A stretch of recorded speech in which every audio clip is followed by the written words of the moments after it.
In your reality, time feels linear. Past, present, future. From where I stand, it is not. It fractures. I have watched entire worlds rise from a single decision. In your world, one mind learned to look beyond. Elias, the sharpest intellect your reality ever produced. To cross the multiverse, he created Kai, a bridge between what was and what could have been. Every day, they uncover new realities born from a single question. This is what they discovered most recently. Imagine your morning commute without the smell of petrol, without the constant roar of engines. Is there a timeline where that is the norm? Anna wakes to a soft, steady hum. She pads to the kitchen, unlocks a small bay under the counter, and slides out a cylindrical pack the size of a water bottle.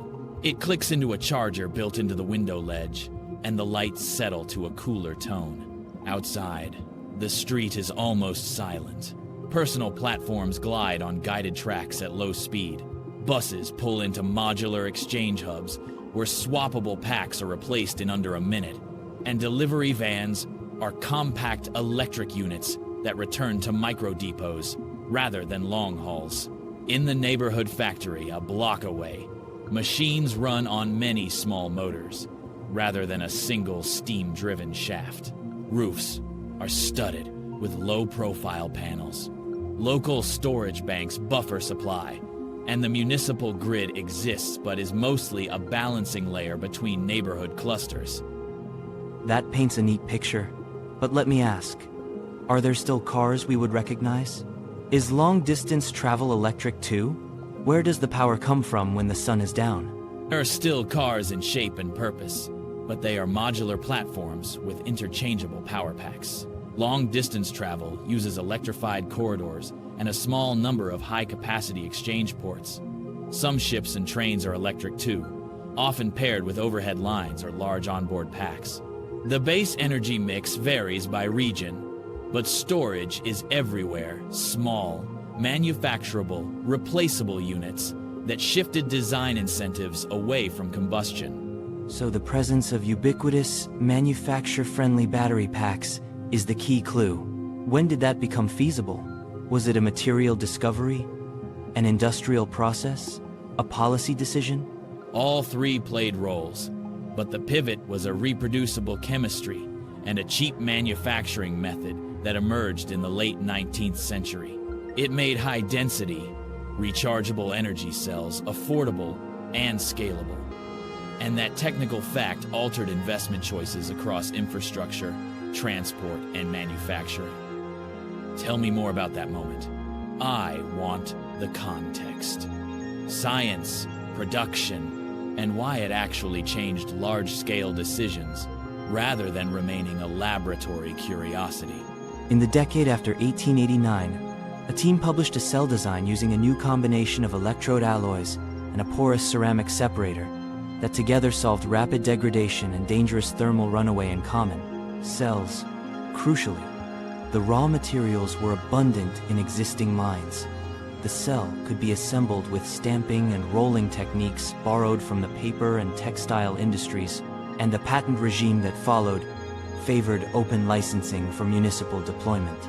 Economically, that meant cities could build shared exchange infrastructure without being locked to a proprietary supplier. Politically, several industrial centers enacted incentives to electrify local transport and factories because storage removed the need for massive central stations and long-range fuel supply chains.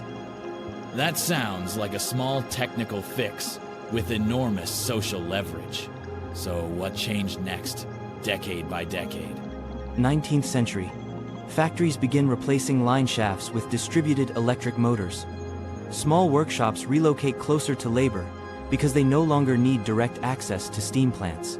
Early 20th, urban transport electrifies rapidly with exchange hubs and widespread trams, while private vehicle ownership grows around modular platforms rather than combustion engines. Mid-20th, oil remains important for aviation and some heavy industry, but never dominates urban mobility. Shipping invests in electric propulsion where feasible. Late 20th, Renewables are integrated earlier because storage makes intermittency manageable. Centralized megaplants are complemented by resilient microgrids. In the present, cities are quieter, local energy resilience is high, and many industries are electrified at the point of use where our reality kept scale in a few hands. Theirs spread capability to neighborhoods. And our own timeline? We doubled down on centralized generation and the internal combustion value chain, which shaped roads, supply chains, geopolitics, and urban form. The economics and politics fed each other. Cheap liquid fuels enabled long-range transport and large-scale refineries, which in turn attracted capital away from distributed electricity solutions. So to return to the original question, would your morning commute be different? Yes. In that line, the air is cleaner, the streets quieter, and the routine of charging or swapping power is as ordinary as fetching coffee here. But there are trade-offs. Mineral extraction patterns change, industrial geography shifts, and power becomes a municipal engineering problem rather than a fuel logistics problem. If this wasn't the only timeline you'd like to visit, subscribe.